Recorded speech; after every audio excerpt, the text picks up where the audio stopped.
তো হ্যালো বন্ধুরা, আজকে দুপুরের মেনু হলো দেখেন কি রান্না করছি। এই যে বাঁশকুড়ুল শুটকি দিয়ে রান্না করছি। আর এই যে দেখেন লোতা মানে লতি শুটকি কাঁঠাল বিচি দিয়ে কালকের একটু রয়ে গেছে। আর এই দেখেন ওটা কি, ওটা হলো কালকের একটু আমুরচা, ঠিক আছে। আমরা হলো দেন ডাটা দিয়ে মানে সব সবজি দিয়ে আমরা আমুরচা খাই, ঠিক আছে। আর এই হলো একটু ডিমের ঝোল রয়ে গেছে। আর এখানে আছে দেখেন কি রাঁধছি আজকে, এই যে কাতলা মাছ দিয়ে আলু দিয়ে ঝাঙা দিয়ে কারকল দিয়ে পটল দিয়ে ঝোল রান্না করেছি, ঠিক আছে।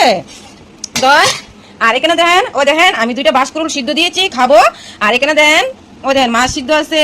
আর এখানে আছে ঝিঙ্গা, একটা পটল, একটা কারকল। এটি আমি একটু স্লাইড হলুদ দিয়ে সিদ্ধ করেছি, লবণ দিয়ে সিদ্ধ করেছি দেখেন। আর এখানে দিচ্ছি বাঁশকুড়ুল সিদ্ধ। তো আজকে দুপুরের মেনু আপনারা কেমন হয়ে মানে কেমন লাগলো একটু কমেন্টে জানাবেন, ঠিক আছে। দুপুরের মেনু আপনারা কেমন হয়েছে আপনারা কমেন্টে জানাবেন। আমার স্বামী গেছে স্নান করে আসলে আমরা খাইলামু। তো আমি স্বামীরা ছাড়া খাই না, স্বামী লাগে কেন্দ্রে বয়ে রয়েছি কবে আইবো আর কবে খামু, ঠিক আছে। তাই গেছিল পাহাড়ে থেকে অকনে আইসি।